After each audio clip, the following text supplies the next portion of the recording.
Welcome to ODD TV. Kill the programming.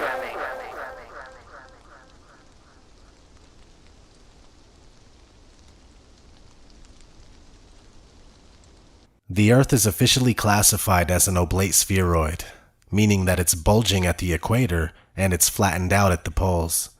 Here's a short clip with Neil deGrasse Tyson. So Earth, throughout its life, even when it formed, it was spinning, and it got a little wider at the equator than it does at the poles. So it's not actually a sphere, it's oblate, and officially it's an oblate spheroid. That's what we call it. But not only that, it's slightly wider below the equator than above the equator. A little chubbier. A little chubbier. Yeah. Chubby's a good way. It's like pear-shaped. So apparently it's a pear-shaped oblate spheroid. Sounds fine to me, but there seems to be issues when NASA puts out images of the Earth. They're always perfect spheres, and some of these are claimed to be single shots. Not only that, but the images that NASA gives us are never really consistent. Here's 3 separate NASA images of the Earth, and North America is a different size on each one. Come to find out that NASA photoshops their images using CGI composites. In 2002, Blue Marble 2.0, NASA's Rob Simon made this. And it had wide appeal too. For example, it ended up as the default background on the iPhone. So the land layer here comes from the Moderate Resolution Imaging Spectroradiometer aboard Terra. They stashed the clouds for later, went onto the ocean. That came from an instrument that measures phytoplankton in the sea. Where it was low, I colored it dark blue because they're low mostly in mid-oceans. And then where it was a little bit higher, it was like a little bit brighter green. Then add the clouds back in. It is photoshopped, but it's has to be. Then there was another layer to sort of simulate the atmosphere. And then there's this little bright spot. It's called the specular highlight. So it's the reflection of sunlight off of water. Those are the pieces, but you can't just slap them all together. It just didn't look realistic. It looks kind of flat, or the clouds are sort of too see-through. So I just hit Command Z a lot. There's artistry to creating the world. What I imagine it to be. Unfortunately, I'm not an astronaut. I've never been to space. I'm getting results that I like, but I think it's a little bit exaggerated. So I'm working on some techniques to try to tone it down a little bit. So here we are in 2018, and we can't trust that we've ever seen a true image of the Earth from a distance. On one hand, we're told that we live on an oblate spheroid, and on the other hand, NASA pumps out cartoon balls that are perfect spheres. Speaking of oblate spheroids and perfect spheres, both of them would have detectable curvature, right? Well, it's not showing up for anyone who tries to find it. Let's jump right to the current world record for long-distance landscape photography. This photo defies the curvature of Earth, even with the heights of both mountains factored in. Okay, so since this is all in meters, let me convert this to feet. 4102. That's 13,458. Again, that's what Bill said. 13,458 was the elevation for the distant mountain range. And from this other place right here, which is at 2820. And just to confirm, yep, 9251 and change, so 9252, let's just say, round it up. That's the altitude of the photographer. So we go to, let's just go ahead and copy that. Go to the Earth curve calculator here, everybody likes to use. And let's say that's the height of the observer. 9251.969, and the distance at 440 kilometers away. Let's do this as kilometers and miles. 273.403. 273.403. So what is supposed to be hidden? According to this, the horizon is at 117.79969 miles away. According to this, if you're here, this is at that altitude, your horizon is going to be at 117.8 miles away. And the target over here should be 16,140.1805 below your ability to see it. So let's do something else here. We'll use a little calculator here and see what the difference is. 16,140.1805. Subtract the height of the mountain, which was again 13,458.005. So if I'm understanding this correctly, then the top of that mountain range should be 2,682.1755 feet below the curvature. In other words, about a half mile below the ability of the observer to see it. 273 miles away. It's mind-blowing. From point A to point B, the shortest car ride would be 8 hours.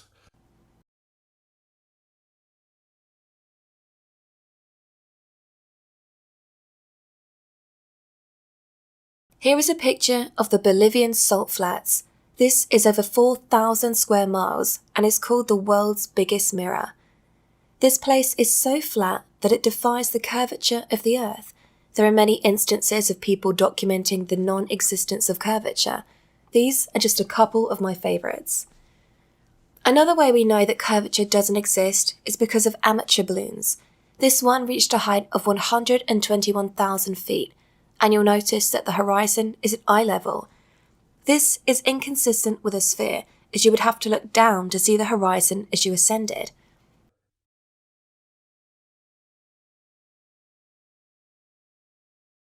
Let's watch another high-altitude balloon. It's always flat when you're not using a fisheye lens on the camera.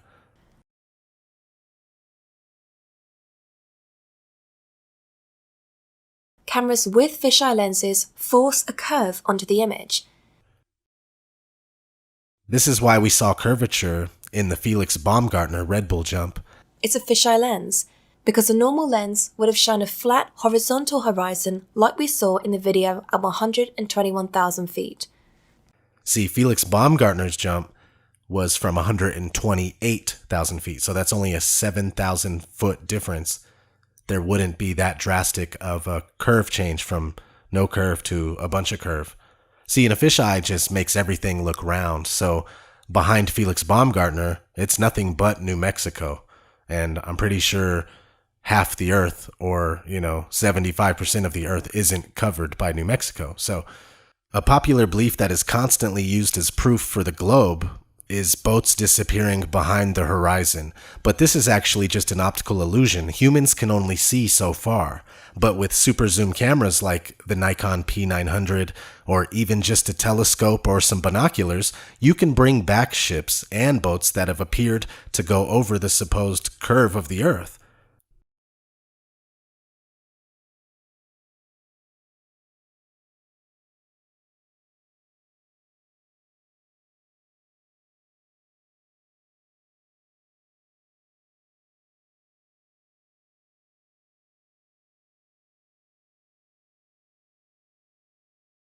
Did you know that the word horizon stems from horizontal? The definition of horizontal is as follows: parallel to the plane of the horizon, at right angles to the vertical. Synonyms: level, flat, plane, smooth, even. Alright, it's called a horizon, not a curvizon. Now let's have a look at the characteristics of water. Water always finds its level and always ends up perfectly flat when undisturbed. It's one of the easiest things to understand. No experiment on Earth has ever replicated curved water like which is supposedly on the spinning ball Earth. You know who else knew that water doesn't curve? The ancients. As you can see here, we have the Egyptian, Norse, Hindu, Mayan, Inca, Navajo, Greek, and Hebrew depictions of a flat Earth. These are the cosmologies that they knew. It wasn't all that long ago that everyone knew with certainty that the Earth was flat and motionless. They also knew that we are enclosed by the firmament, and that we have a local sun and moon that circle above us. You see the sun and the moon inside the firmament in most of these depictions. So is there any credence to this idea? The answer is yes. There are many times just like this when the sun shows us how close it actually is. Many people admire the beauty of the scene like this, but they never stop and think about what we are seeing. And what we are seeing are sun rays that are telling our eyes that the sun is local. All you have to do is trace the rays back to the source. The sun is right here with us, right above us. This happens all the time. All you have to do is pay attention and think about it logically. Does it look like it's 93 million miles away? The answer is no. One of the things that I struggled with the most when it comes to flat Earth is, why does the sun rise and set? I couldn't make any sense of it until I realized that the sun was much closer and much smaller than we are told. The sun appears to rise and set due to perspective only. What we are seeing here is the actual path of the sun versus what we see because of human perspective.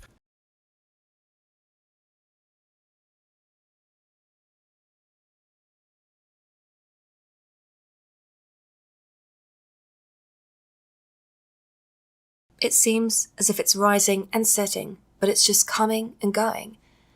It's the sun as well as the moon that do the moving across the sky. The earth is not moving whatsoever.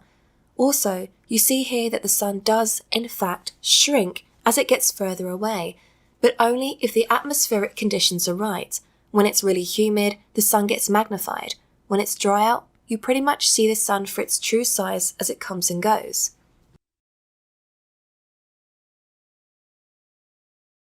Now let's talk about the moon. Here's a normal moon in the night sky. We are told that the moon is 238,000 miles away.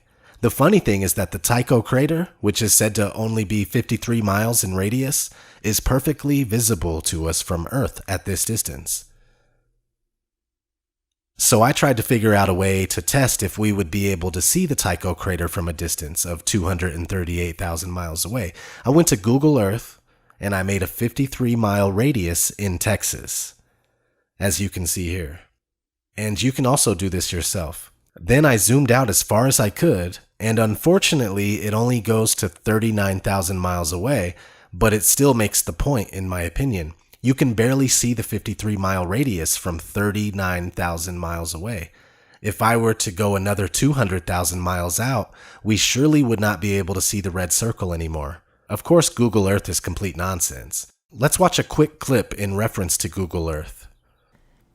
All right, here's what looks like an objective image of the world. This is Google Earth, and it's a circular image, so it gets around the big problem of trying to portray the world on a flat surface. Now, you have a lot of reservations, don't you, about Google Earth? Yet, to many people, it's a wonderful application. It is great technology, and that's what I first thought when I started doing the work on it. But I do now think that because of the way in which they have bought up so much of the data, which they fed into this geospatial application, is what they call it, they are monopolizing maps online. If you go online and you're using maps, you are probably using a Google map. And there's also some sort of sinister and worrying dimensions to Google because they buy Earth Viewer, which is the application, and that is funded by the CIA. We'll know our disinformation program is complete when everything the American public believes is false. William Casey, director of the CIA in 1981. The CIA's whole purpose is to dispense propaganda and disinformation. So anyway, we were talking about the moon and how being able to see Tycho crater doesn't make sense.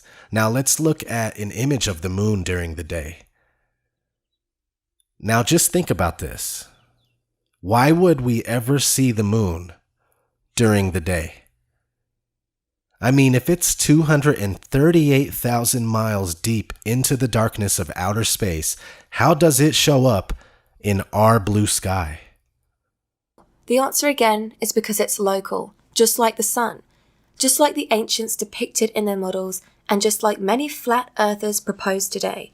To be fair, we are not sure of the exact layout and model, but we do know two things for sure. The Earth is a level plane and it doesn't move at all. Everything after that, we are still trying to figure out. How do lunar eclipses work, you ask? Well, certainly not like we are told. We see the shadow of Earth on the moon and it appears to be round, therefore we live on a ball. But whatever is causing the shadow on the moon, we don't even know. It's not the Earth. There's been so many instances of lunar eclipses where the sun and the moon are both above the horizon while the eclipse is taking place. Look it up for yourself. It's called a selenilion. And you can find websites that'll tell you. There, I'll show you one right here. What makes October 8th lunar eclipse so special? It's an impossible occurrence. It says, on Wednesday early morning, those watching the sky in North America will be able to witness the most unique total lunar eclipse yet. Though lunar eclipses happen twice a year, you might be upset to miss this one, as this rare type of eclipse will occur while the sun is still up. Now, how is the Earth causing the shadow on the moon if the sun is still up above the horizon with the moon? In an old book by F.H. Cook called The Terrestrial Plane, it says this: according to the globular theory, a lunar eclipse occurs when the sun, earth, and moon are in a direct line. But it is on record that since about the 15th century, over 50 eclipses have occurred while both sun and moon have been visible above the horizon. Now, let's have a look at the stars. When you look at the time-lapse videos of the stars, they all move uniformly. This might make sense on a spinning globe if the only thing we were doing was spinning. However, mainstream science not only tells us that the Earth is spinning at 1,000 miles per hour, but we are also told that we orbit around the Sun at 67,000 miles per hour. In addition to that, our solar system, Earth and all, rolls around the center of the galaxy at 490,000 miles per hour. And finally, the entire Milky Way galaxy is traveling through space at over 1 million miles per hour. Keep in mind that none of these motions have ever been proven, not even Earth's supposed rotation. With all of these motions considered, is this what we would see night after night for thousands of years? No. They also tell us that the stars are distant suns, but they look like orbs of dancing energy when you zoom in on them with a high-power zoom camera, and considering how far away they are, should we even be able to zoom into them in the first place? Now let's talk about planets. People always ask me, why is Earth the only planet that's flat? And it's simple, really. It's because Earth is not a planet. Planets were known to the ancients as wandering stars. Let's have a look at the etymology of the word. This is from the online etymology dictionary. Wandering stars. See, that's what you need to pay attention to. Wandering stars. That's what these were called, planets. And we weren't considered a wandering star. Now let's keep going. From planetstai to wander, so called because they have apparent motion unlike the fixed stars. Originally included also the sun and moon. Okay, so they move in a completely different way than the regular uniform stars that all move the exact same. Originally included the sun and moon. Also, Earth was originally not included because it's not a planet, it's a plane. You can find the planets of the universe encoded in our weekdays. Sunday is Sun. Monday is Moon. Tuesday is Mars. Wednesday is Mercury. Thursday is Jupiter. Friday is Venus. Saturday is Saturn. All 7 wandering stars are accounted for.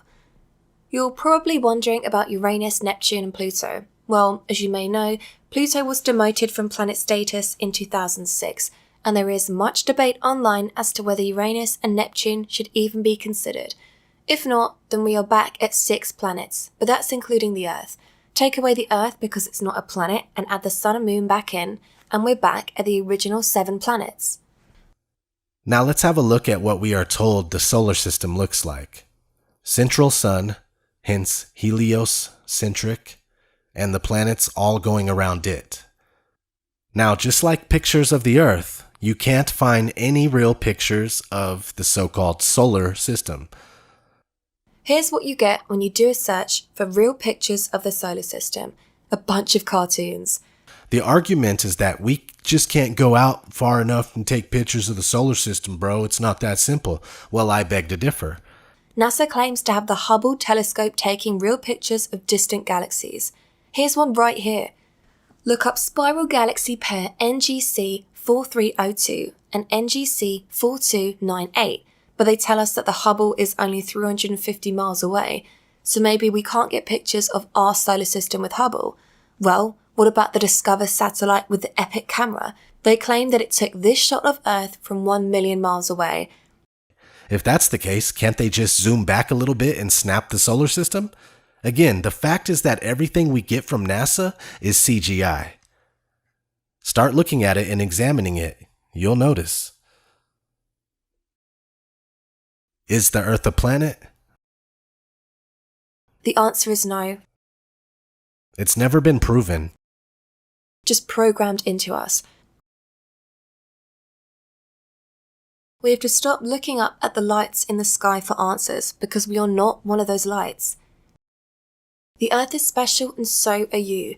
We are at the centre of all things, and the only life is here. Outer space is one big lie. Yeah, you can look up at the night sky and see the stars and wandering stars, but it's not what we are told it is. You can't travel there, and there is no such thing as deep space. NASA admits repeatedly that we can't go into deep space because we no longer have the 60s technology that we used to get to the moon. Right now, we only can fly in Earth orbit. That's the farthest that we can go. The kinds of technologies that we're testing out on Space Station are definitely helping us with our goals of going beyond low Earth orbit. Early in the next decade, a set of crewed flights will test and prove the systems required for exploration beyond low Earth orbit. And this is really the beginning, I think, of human beings leaving low Earth orbit. I'd go to the moon in a nanosecond. The problem is we don't have the technology to do that anymore. We used to, but we destroyed that technology, and it's a painful process to build it back again. I haven't seen anything that indicates the telemetry data is even in existence, and as I said, even if we had it, we don't have the machines to play it back. Unfortunately, I'm afraid I can't really give you much of a clue as to where this data ended up and whether it still exists or not. See, can't go past low Earth orbit. That equals can't get past the barrier, also known as the dome or the firmament. If you look up how many people have been to space, here's what you get. Of the 536, 3 people completed only a suborbital flight. 533 people reached Earth orbit, 24 travelled beyond low Earth orbit, and 12 walked on the moon. So it seems that the Apollo mission was the only one to ever get to deep space. You would think that by now we'd have several bases on the moon and would have already been to Mars a few times. But no. And let me just say that we were discussing how the moon is local, so naturally you're probably wondering why we can't go. Well, the thing is that none of this stuff is what we are told it is. There are documented cases of being able to see stars through the moon. So this begs the question, is the moon even a physical object? It was also documented in the Royal Society of Philosophical Transactions from 1974. It says, an account of an appearance of light like a star seen lately in the dark part of the moon. You can download and read the whole PDF from the Royal Society website. This is why we have so many depictions of this throughout the world. But NASA and others maintain that the moon is a physical body that man can land on and visit. But only in the late 60s, early 70s. Let's get back to the Earth and how the spherical Earth paradigm is very new on the timeline of man. Again, here is a few of the cosmologies of the ancients. The people of today have been taught that many of these ancient cultures were primitive and stupid. The fact is, they were more in touch with reality back then. We are completely out of touch with reality, and it's by design. So, we have all those, and here we have a 1542 depiction with Earth in the centre, followed by the 7 planets of the universe, aka the wandering stars, and finally, the firmament. This is also called the crystalline heavens, the place of the fixed stars. This is around the time the Society of Jesus, or the Jesuits, were founded, in 1540. They are largely responsible for the spread of heliocentrism. Notice the sun in their logo. It's because they are sun worshippers and want nothing more than for all of humanity to also worship the sun. Here is what the Earth was depicted like thereafter. This was created by a Jesuit scholar in 1665. Yes, the heliocentric globe model of the world has always had its advocates, but these celebrated figures throughout history have almost all been easy to spot Freemasons, and I should note that Freemasonry is a form of Judaism. And the founder of the Jesuits, Ignatius of Loyola, was a crypto-Jew. A crypto-Jew is a Jew who converts to another religion and outwardly embraces the new religion, while secretly maintaining Jewish practices. While all these Freemasons and Jesuits were pushing the heliocentric model of the Earth, many people were saying, wait a minute, what's this about? The Earth is provably flat and motionless. You can find several well-written books with amazing insight on why the heliocentric theory is false and why the static plane is the truth, and these books kept coming well into the 1900s.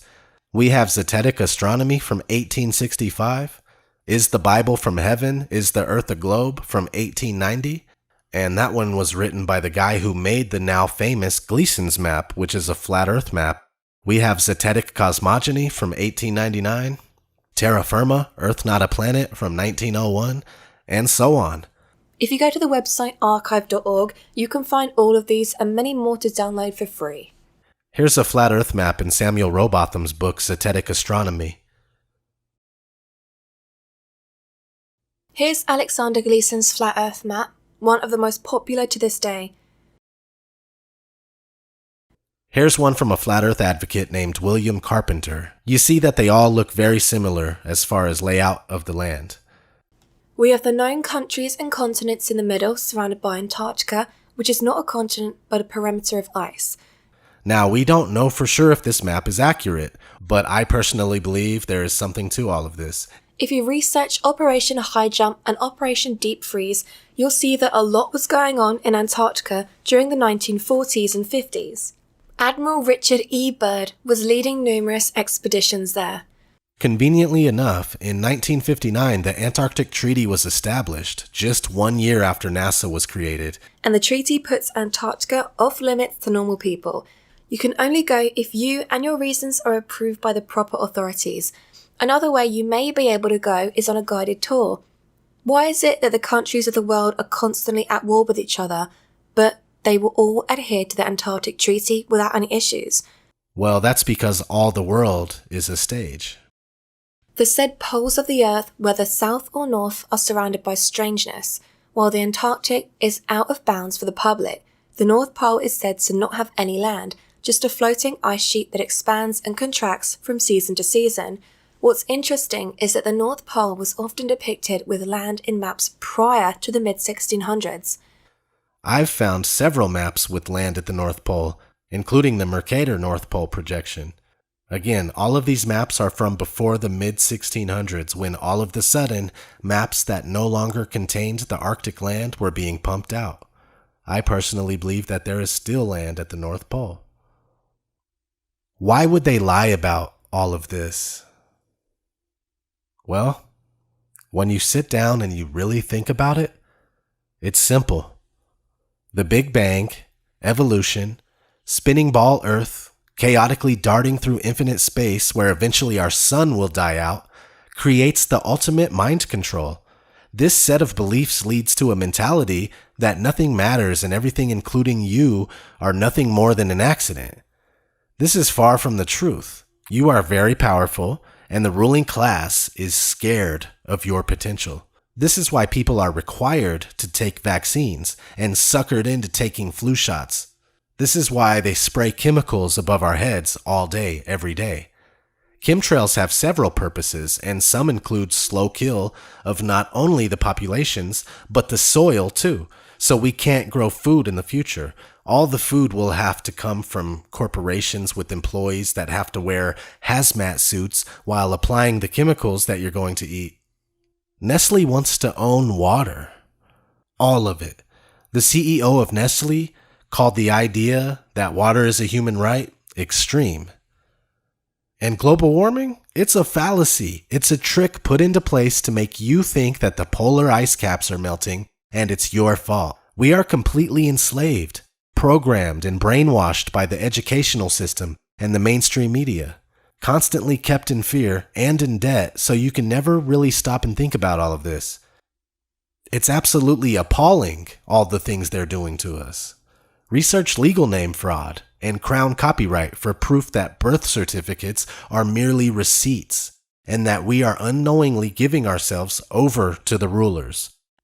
Everything that's used against us is to keep us dumbed down and preoccupied so that we can never figure this out and make moves.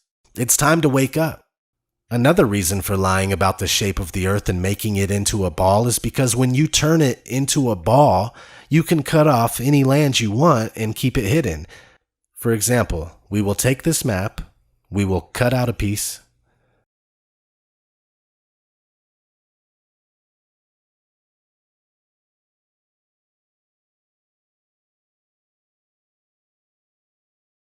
and we will take this flat piece and wrap it around a ball. Now, this is where I tell you that this is all there is. You can only go to destinations that are on the globe because you now believe that's all there is. But we still have all the land that I cut off earlier. It's seriously that easy, and when you consider it, it really is a plausible reason to lie. Everything in this world seems to be nothing but lies, and if you're alive right now, you are living in a very exciting time where the truth is being unveiled. Did you know that the word apocalypse actually means to uncover or reveal? Since that's the case, we truly are living in apocalyptic times. This has been ODD TV. Thanks for watching. Thank you for watching ODD TV. Please explore more videos here on Odd Reality to learn more about the deceptions of the world. I wanna stand up and shout that the earth's flat, flat, flat, get over it. The earth's flat, flat, flat, get over it. Earth's flat, flat, flat, get over it. Get